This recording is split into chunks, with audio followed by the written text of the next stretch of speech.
제가 한 여자분의 이야기로 오늘 말씀을 시작하고 싶습니다. 그분은 부잣집 딸로 태어났습니다. 그렇게 부잣집 딸로 부유하게 살다가 이제 결혼을 해서 이제 다른 지역으로 또 가게 됐습니다.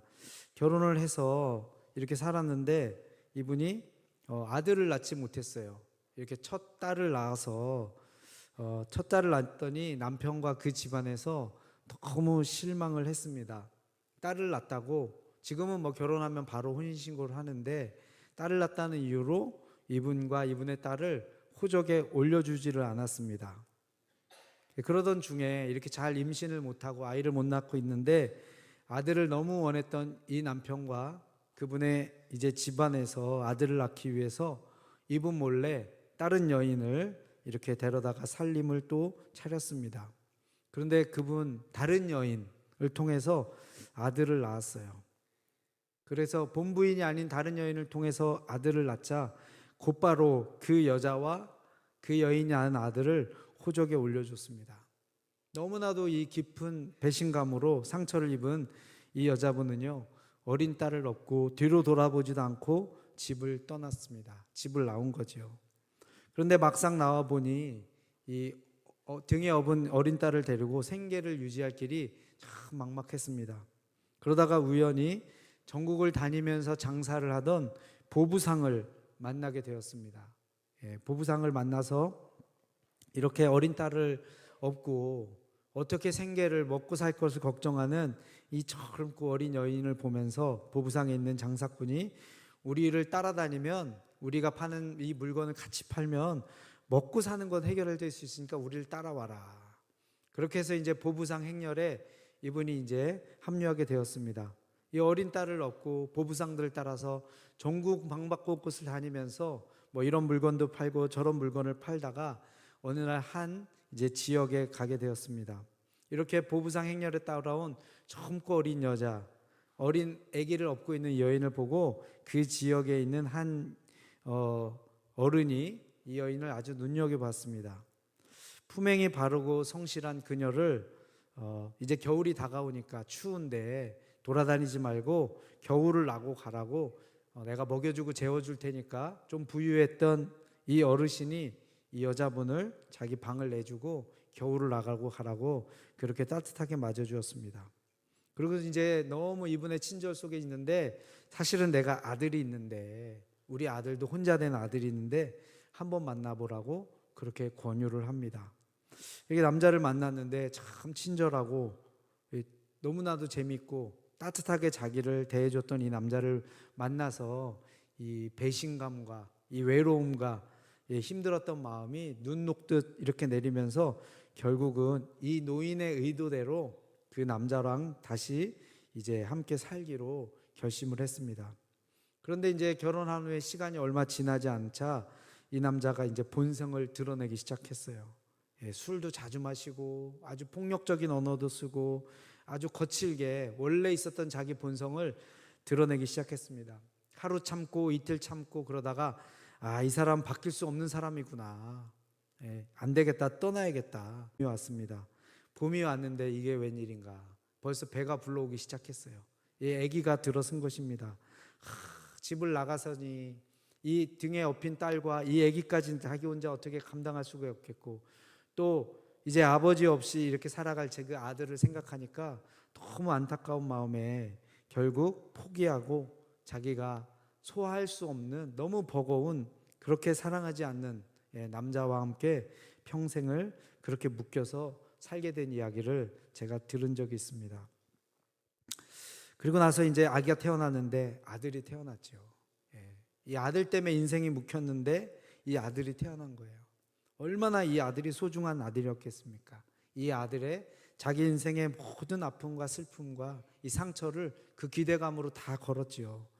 또한 거꾸로 이 아들은 이제 그 어머니의 모든 인생의 무게를 또 행복하게 만들어줘야 될 그 무게감을 가지고 인생을 살 수밖에 없었습니다. 뭐 그분의 인생 이야기를 다 들려드릴 수는 없습니다. 그런데 한 가지 확실한 것은요, 사람은 반드시 무엇인가는 매어 산다는 것입니다. 여러분, 제가 들려드린 이 이야기가 여기 계신 어쩌면 어떤 분들의 인생 이야기랑 뭔가 좀 비슷한 스토리일 수 있다라는 그런 느낌도 좀 갖습니다. 그게 사랑이든 지식이든 꿈이든 야망이든 자신이 마음속에 깊숙이 숨겨놓은 그것에 매여서 우리는 평생 살아가게 됩니다. 어떤 사람은 자식에 매여서 평생을 살아죠. 여러분 지금까지 그렇게 인생을 살아오신 분 계시지 않습니까? 또 과거에 우리나라의 독립을 위해서 살았던 분들은요, 우리나라의 독립에 매여서 평생을 그렇게 바쳤습니다. 어떤 사람은 어릴 적에 가졌던 자기 꿈을 위해서 그 꿈에 매여서 평생을 살아가고요. 또 어떤 사람은 그 과거의 상처나 복수심으로 평생을 그렇게 살아가기도 합니다. 봐라, 내가 얼마나 잘 사는지, 제대로 사는지 언젠가 반드시 보여줄 것이다. 이런 어떤 마음의 결심을 따라서 그것을 목표로 살아가는 사람도 있습니다. 한번 질문해 보고 싶어요. 지금 여러분은 무엇에 매여서 평생 지금까지 살아오셨는지요? 무엇을 위해서 여러분은 달려오셨습니까? 또 다른 말로 하면 지금 내가 이 땅에서 내가 살아가는 이유는 무엇입니까? 오늘 우리가 읽었던 성경 말씀은요, 바울의 사명 선언문이라고도 할 수 있습니다. 그가 왜 사는지, 무엇을 위해서 사는지 너무나도 분명하게 바울이 고백한 자신의 사명 선언문을 통해서 바울의 삶의 방향을 우리가 알게 됩니다. 그분의 고백 속에 우리의 신앙이, 우리의 삶의 방향이 담겨 있습니다. 우리가 무엇을 위해서 왜 살아야 되는지, 우리가 사는 이유가 우리의 바울의 고백을 보면서 우리의 방향을 함께 맞춰야 되는 너무나도 귀한 말씀이 들어 있습니다. 오늘 말씀을 통해서 내가 살아가는 이유가 과연 무엇인가를 다시 한번 생각해 보고 정말 의미와 가치 있는 것을 위해서 삶을 달려가는 그런 시간이 되었으면 좋겠습니다. 바울은요, 자기 자신을 뭐라고 표현했냐면은 나는 성령에 매였다라고 표현하고 있습니다. 다른 것에 매인 것이 아니라 나는 성령에 매였다. 22절 말씀에, 20장 22절 말씀에 보니까 보라, 이제 나는 성령에 매여 예루살렘으로 가는데 거기서 무슨 일을 당할는지 알지 못하노라. 뭔가 위험한 것이 자기를 기다리고 있는데 내가 성령에 매여 있기 때문에 성령께서 나를 그곳으로 가라고 인도하시니 나는 성령에 묶인 사람이기 때문에 무슨 일이 일어날지 모르지만 뭔가 좋지 않은 위험한 일이 지금 나를 기다리고 있는데 나는 그곳에 갈 수밖에 없다. 왜냐하면 나는 지금 성령에 매여 있다라고 그렇게 고백하고 있습니다. 바울은 자신의 계획이나 신념에 붙잡힌 사람이 아니었죠. 바울을 붙잡아서 이끄는 것은요, 다름 아닌 성령 하나님이었습니다. 여러분, 성령에 매였다라는 말은 자유가 박탈당했다라고 하는 그런 의미가 아닙니다. 오히려 성령 안에서 성령이 이끄시는 대로 자유 안에서 나를 내어드렸다라고 하는 그런 뜻입니다. 성령께 묶여있는 사람, 내 인생을 내어드린 사람은요, 자신이 가고 싶은 길을 가는 것이 아니라 하나님이 인도하시는 그 길을 가게 됩니다. 여러분, 인생의 큰 변화를 꿈꾸는 사람들이 있죠. 내 삶에 뭔가 혁명적이고 획기적인 삶의 변화가 일어났으면 좋겠다.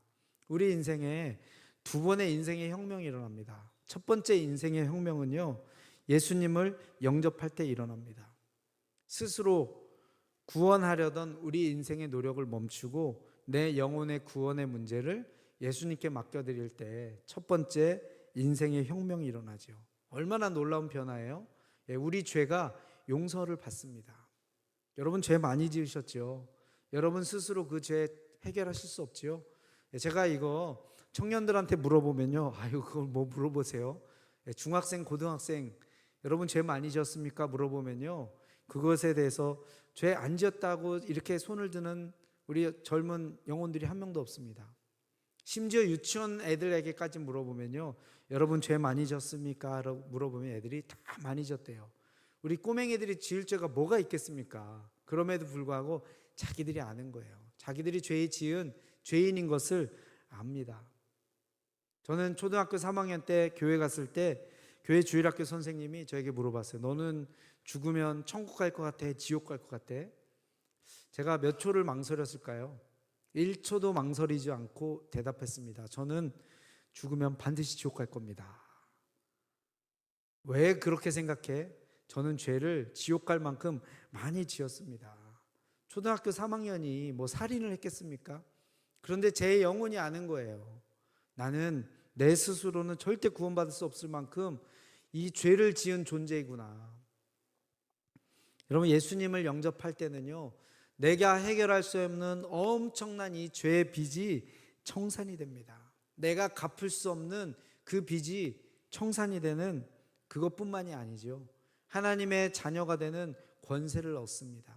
그것뿐만이 아닙니다. 하나님과 평화를 누리고요, 하나님 나라를 유업으로 받는 인생의 놀라운 혁명이 일어납니다. 여러분, 인생의 이 놀라운 혁명, 이 특권을 여러분 다 소유하신 분이에요. 자, 이제 하나님의 영원한 하나님의 나라 갈 때까지 이 시간이 우리에게 주어졌습니다. 인생의 두 번째 혁명은 언제 일어나지요? 우리의 삶을 성령님께 온전히 맡겨드릴 때, 우리 삶의 주도권을 성령님께 맡겨드려서 성령의 메인 사람이 되었을 때 우리 인생의 두 번째 획기적인 변화가 일어납니다. 성령께 맡기지 않으면요, 내 실력만큼 갑니다. 성령께 맡기지 않으면요, 내 능력만큼까지만 갑니다. 그런데 내 능력과 내 실력이 어느 정도인지는 여러분 인생 살아보셨으니까 알지요?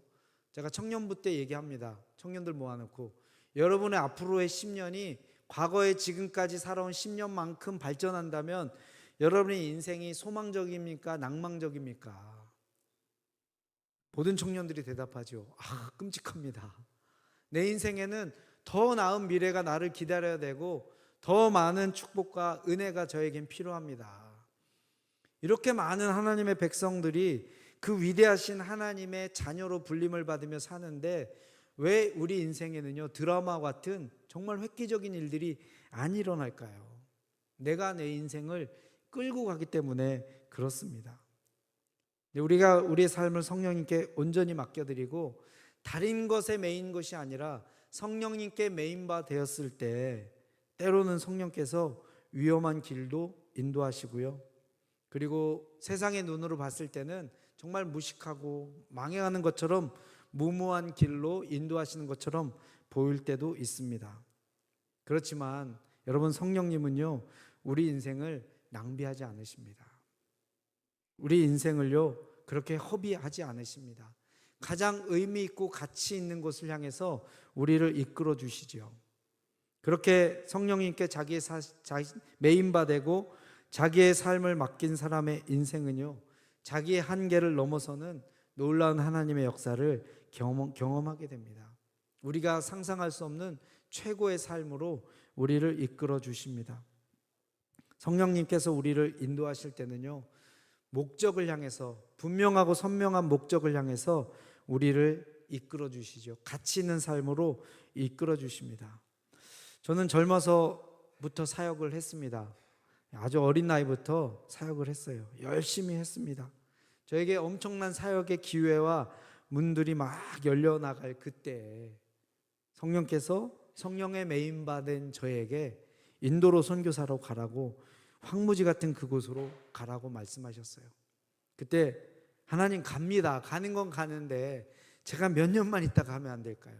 이렇게 좋은 기회들을 놓치고 이 기회들을 좀 제가 안고 경험도 좀 하고 커리어를 좀 쌓고 가고 싶은데 그때 하나님께서 긴박하게 빨리 가라 라고 하는 말씀을 주셔서 순종을 해서 가서 사역을 시작을 했습니다. 제가 아마 그 기간에 가지 못했다면 저는 우리 사역팀의 리더를 맡지 못했을 것입니다. 하나님은 정확한 타이밍을 알고 계셨죠. 요셉이 감옥에 갇힙니다. 그렇죠? 꿈을 해석해 줍니다. 하나님 바로 꺼내 주셔야 되는데 요셉을 감옥에서 몇 년을 더 썩게 만드십니다. 그때 당시 이집트에 법이 있었는데요, 그 나라의 총리를 맡으려면 최소 만 30이 됐어야 됐어요. 하나님께서 감옥에서 요셉을 그 시간을 채우게 하십니다. 요셉이 그 전에 나왔으면요, 파라오가, 이집트 전체를 맡고 있는 이 황제인 파라오가 요셉에게 이집트의 국무총리로 맡길 수 없다는 거죠. 하나님은 정확한 시간에 우리가 계산하지 못하는 그것까지 보시면서 우리 인생을 인도해 주십니다. 한참을 인도에서 일하는데 미국에서 아주 좋은 조건으로 러브콜이 왔습니다. 여러분, 미국 참 좋습니다. 특별히 안식월로 이렇게 방문한 미국, 제가 있었던 그 지역이 미국에서 세 번째로 잘 사는 사역이었습니다. 잘 사는 지역이었어요. 이 카운티라고 하는데 우리나라로 치면은 군 개념입니다. 군 정도 되는 이 도시가 있었던 그 지역인데요. 너무나 좋은 지역이었어요. 너무나 아름답고 차로 1시간 타면 이 바닷가가 나오고 차를 2시간 타면 스키장이 나오는 너무나도 꽃과 자연이 아름다운 워싱턴 DC에 1시간 차로 몰고 가면 갈 수 있는 게 메릴랜드의 아주 좋은 지역이었습니다. 집을 주겠다, 여러 가지 좋은 오퍼가 있었습니다. 그러면서 또 강력하게 저희 아이 이제 학교에 딱 들어갈 만한 딱 아이들 둘이 있었는데 이 애들 미국에서 키우라고, 미국은 아이들 교육의 천국이라고. 그때 당시 인도 올드델리에 악취가 나는 정말 공해가 가득한 그 지역에서 아이를 키우고 있었던 저에게 정말 아버지로서 자녀를 좋은 곳에서, 미국같이 좋은 곳에서 양육하는 것보다 더 좋은 가치가 있겠습니까? 근데 제 안에 성령의 메인 저에게 성령께서 말씀하셨어요. 꿈도 꾸지 마라, 생각하지도 마라, 아예 옵션으로 생각하지도 말아라.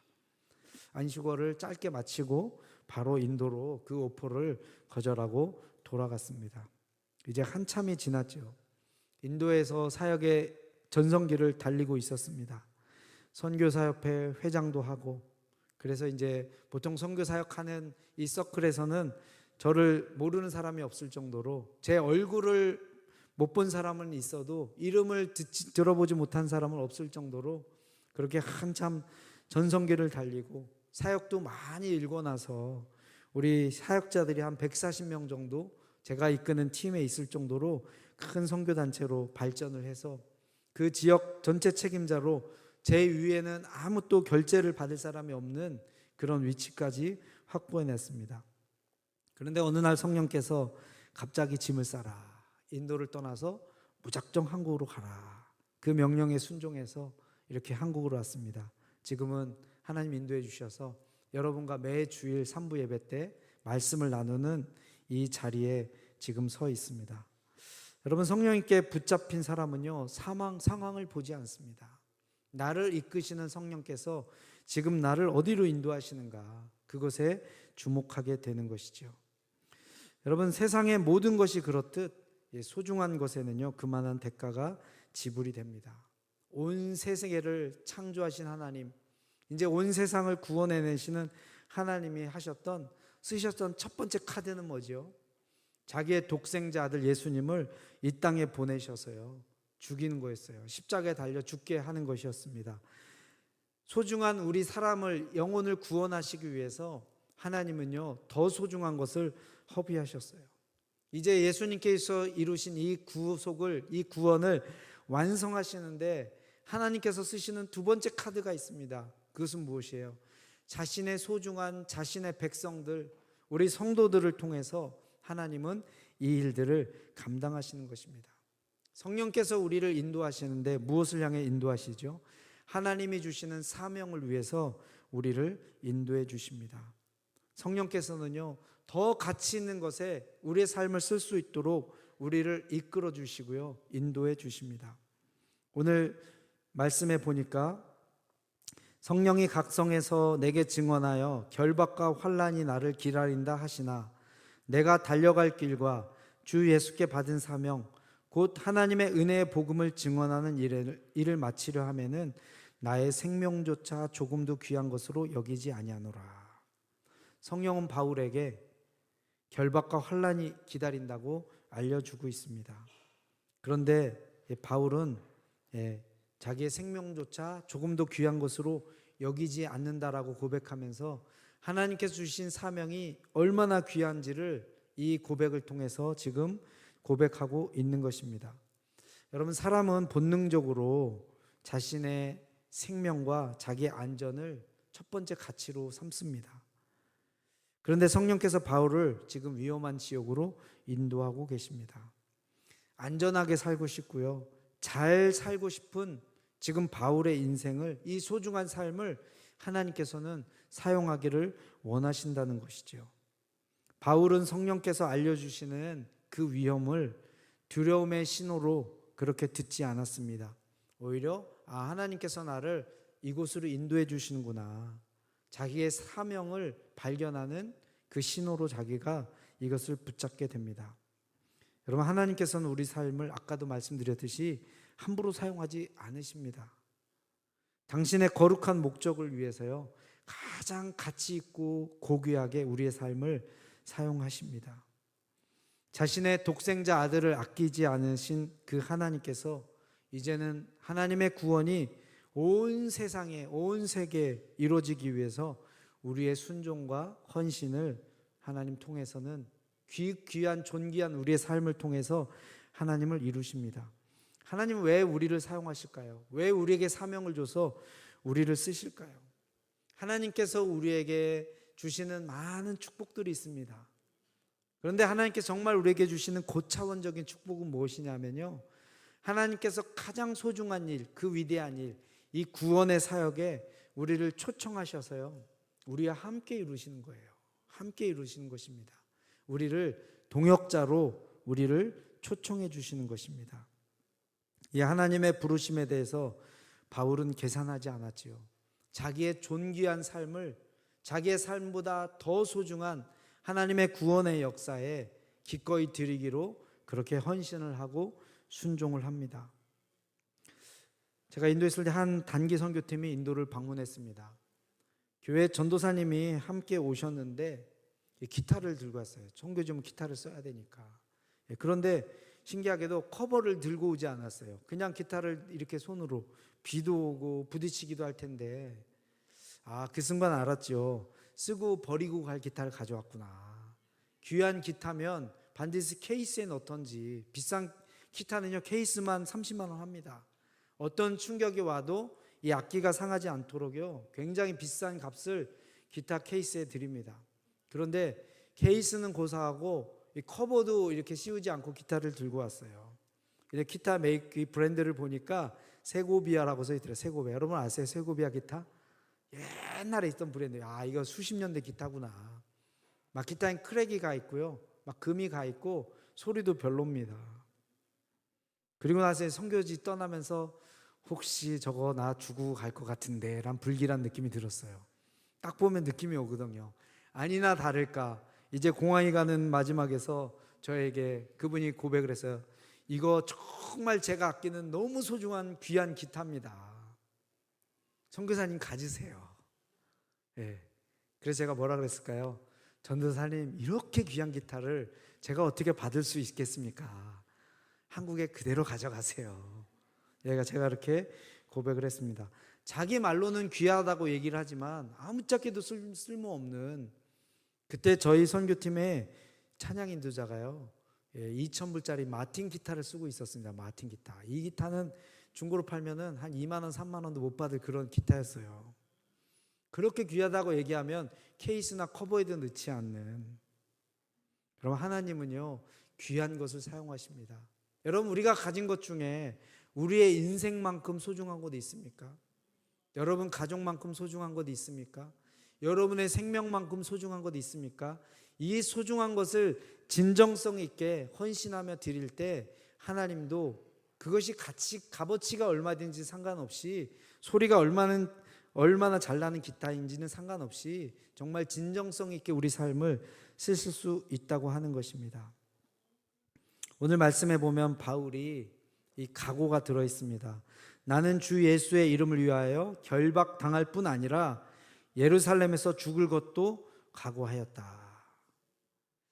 바울이 살아가는 이유지요. 바울은요 자기의 이 땅에서의 남은 삶을 위해서 하나님을 이용해 먹는 삶이 아니라 오히려 자기의 남아있는 그 인생을 하나님의 목적을 위한 재료로 썼다고 하는 것입니다. 여러분, 지금 여러분을 위해서 하나님이 필요하세요? 아니면 지금 여러분의 모든 인생을 하나님을 위해서 드리는 재료로 여러분 쓰기 원하십니까? 바울은 자신의 삶보다, 자기의 목숨보다도 하나님의 사명을 더 귀하게 여겼습니다. 하나님의 은혜의 복음을 증언하는 그 일에 자신의 목숨도 아끼지 않겠다고 그렇게 바울은 고백하고 있습니다. 여러분, 이것처럼 소중한 고백이 있겠습니까? 제가 아는 분이 몇 년 전에 세상을 떠났습니다. 근데 이분이 죽기 전에요, 3번이나 예수님이 환상에 나타나셨어요. 이분은 너무나 아쉬웠어. 외동딸이 하나가 있는데 너무 어린 아니지만 청년인 이 외동딸, 이제 대학교를 갓 졸업한 이 딸을 남겨두고 가기에는 너무 아쉬웠어요. 내가 몇 년만 좀 더 살았으면, 이 딸과 시간을 보냈으면. 근데 예수님께서 3번이나 환상에 나타나서 너 그만 고통당하고 이제 오라고, 이 평안한 곳으로, 이곳이 얼마나 좋은지 아무 걱정하지 말고 염려하지 말고 오라고. 이 환상을 3번 본 후에 이분이 딸을 불렀습니다. 딸아, 엄마는 이제 나를 부르시는 천국으로 가야 되는데 너 예수님 잘 믿고 교회 열심히 잘 다녀야지 엄마랑 다시 천국에서 만날 수 있다 라고 딸에게 교회를 열심히, 예수님 열심히 믿을 것을 부탁하고 마지막 유언으로 남기고 세상을 떠났습니다. 여러분, 가끔씩 보면요, 죽었다가 다시 살아난 사람들이 있습니다. 천국을 이렇게 문턱만 들어갔다가 이렇게 다시 돌아온 분들이 있어요. 그분들이 경험한 천국은 다 다릅니다. 천국은 인간의 이 사고로 다 이해할 수 없는 상징입니다. 실제 하지만 우리의 사고의 틀과 언어의 틀로 우리가 그것을 다 묘사할 수 없지요. 그 천국의 이 충만한 그 기쁨, 평안함, 하나님의 영광, 이 땅에서 한 번도 채워지지 못하는 그 충만함을 경험한다고 하지요. 그런데 그분들이 어떻게 하다 보니까 죽었다가 다시 이 땅에 이렇게 다시 살아나게 되는데, 그분들이 다 같이 고백하는 게 있죠. 너무 돌아오기 싫었대요. 너무 돌아오기. 천국의 기쁨이 너무 좋아가지고, 여러분, 군인들, 의무 복무하는 군 복무하는 사람들 제일 기쁠 때가 언제예요? 전역할 때예요. 제대할 때. 여러분, 군 제대하는데 군대 다시 들어가는 꿈 꾸어본 남자분들 계세요? 저는 10번 이상 꿨습니다. 아니, 30이 지났는데, 군 제대한 지 10년이 지났는데도 어느 날 꿈을 꾸면요, 군대로 다시 또 들어가는 거예요. 와, 악몽 중에 악몽이에요. 대한민국의 군대를 제대한 남자들 중에 최고 안 좋은 꿈은 뭐냐? 군대로 다시 끌려가는 꿈이에요. 천국을 한번 맛본 사람들이요, 다시 이 몸을 입고 돌아올 때 그런 비슷한 느낌을 갖는데, 너무 가기 싫다, 이 좋은 천국을. 여러분, 이 바울이 자기의 목숨도 아끼지 않는다 그랬잖아요. 바울은 살았을 때 이미 삼층전을 경험한 사람이에요. 우리가 있는 이 하늘, 더 위에 영의 세계의 하늘이 있습니다. 물리적 세계의 하늘이 아니라 하나님이 거하시는 영적인 공간에 그 하늘이 있어요. 바울이 얼마나 신비한 것을, 바울은 그것을 봤어요. 천국에 갔다 다시 내려온 사람이에요. 그러니까 자기가 이 죽음 위에 갈 그 천국이 무엇인지를 이미 알기 때문에요, 자기 육신의 이 죽음에 대해서는 정말로 아무것도 아닌 것을 그렇게 고백할 수 있었다라고 하는 것입니다. 자, 우리 옆 사람에게 고백합시다. 죽음은 아무것도 아닙니다. 고백해 주세요. 여러분, 죽음은요, 우리 그 좋은 천국에 들어가는 문입니다. 여러분, 군대에서 제대하기 싫어서 막 발악하는 군인 본 적 있어요? 없지요? 조기제대 시켜주면요, 할렐루야입니다. 조기제대. 이 육신의 장막을 벗어버리고, 이 힘들고 병든 육신을 벗어버리고 정말 완전한 하나님의 평안이 있는, 사랑이 있는 곳. 여러분, 우리 그 천국 가기 위해서 매 주일 예배 나오시는 거 아닙니까? 우리가 이 땅에 살아있는 이유는요, 하나님께서 우리에게 맡겨주신 사명 때문에 우리가 지금 버티고 있는 것입니다. 지금이라도 이 세상을 떠나면 그 영원한 나라, 그 좋은 것, 2번 다시 돌아오고 싶지 않을 만큼 그 좋은 천국이 우리를 지금 기다리고 있는 것입니다. 우리 하나님을 믿는 성도들, 예수 그리스도를 구주라고 고백해서 구원을 얻은 우리들에게는요, 이 죽음은 천국으로 들어가는 문입니다. 그 문을 통과하는 반드시 과정일 뿐입니다. 죽음은 끝이 아니라 우리 하나님 나라로 들어가는 이제 시작일 뿐입니다. 그래서 우리 믿는 성도들은요, 죽음에 대해서 하나도 걱정할 필요가 없습니다. 두려울 필요가 없습니다. 그래서 어떤 면에서는 자살하고 싶다가 아니라 정말 천국을 너무 소망해서 너무 힘들 때는 하나님 이제 좀 데려가 주셔도 좋지 않겠습니까? 이러는 고백을 하는 분들도 많이 있죠. 그 천국을 너무 강렬하게 소망하고 믿기 때문에. 여러분, 우리 인생 딱 한 번뿐입니다. 무엇에 매여 사시겠습니까? 여러분, 성령에 매여서 하나님의 사랑에 매여서 산 우리 바울의 고백을 한 번만 더 제가 들려드리겠습니다. 이 고백이 여러분의 고백이 되시기를 주님의 이름으로 축복합니다. 제가 읽어드리겠습니다. 사도행전 20장 24절 말씀입니다. 내가 달려갈 길과 주 예수께 받은 사명 곧 하나님의 은혜의 복음을 증언한 일을 마치려 하면은 나의 생명조차 조금도 귀한 것으로 여기지 아니하노라. 사도행전 21장 13절 말씀입니다. 나는 주 예수의 이름을 위하여 결박당할 뿐 아니라 예루살렘에서 죽을 것도 각오하였느니라.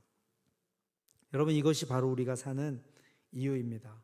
여러분의 남은 인생 전부를 우리 예수님께 오늘부터 드리지 않으시겠어요? 하나님을 내 인생의 재료로 삼는 것이 아니라 이제 내 인생을 하나님의 목적, 하나님의 영광을 위한 재료로 삼아서 하나님 주의 나라 확장을 위해서 힘쓰며 살겠습니다. 하나님의 영광을 위해서, 하나님께서 주신 사명을 위해서 살겠습니다. 이렇게 고백하고 결단하는 우리 하나님의 존귀한 우리 성도님들 되시기를 예수님의 이름으로 축복합니다. 우리 함께 기도하겠습니다.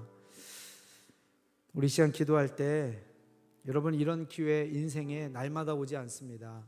그럼에도 불구하고 우리의 고백을 하나님은 기다리고 계시고 기뻐하십니다. 우리 사람은요, 가치를 초구하는 존재입니다. 내가 설정한 가치가 아니라 이제 하나님께서 나에게 부여해 주시는 가치, 영원하신 하나님을 위해서 이제 살 수 있는 기회는요, 우리 천국 가면 없습니다. 그 나라를 그냥 물려받는 것이에요. 우리가 이 땅에 살면서 하나님을 위해서 살 수 있다는 것, 교회를 위해서, 하나님 나라 확장을 위해서 살 수 있다는 것은요, 하나님께서 우리에게 주시는 최고의 축복입니다. 우리가 천국 가서 하나님, 부족하지만 그래도 하나님을 위해서 제가 이렇게 살았습니다 라고 한 줄이라도 세 줄이라도 고백할 수 있다면 얼마나 그것이 우리에게 영광스러운 시간이 되겠습니까? 하나님, 저의 남은 인생 헛되이 쓰지 않게 해 주시옵소서. 작은 거라도 하나님 섬기며 살게 해 주시옵소서. 우리 가정을 사용하여 주시옵소서. 내 직장과 사업체를 사용하여 주시옵소서. 우리 온양온천 감리교회가 그런 교회 되게 하여 주시옵소서. 하나님의 인류 구원의 목적을 위해서 크게 쓰임받는 교회 되게 하여 주시옵소서. 우리 다 같이 통성으로 기도하시겠습니다.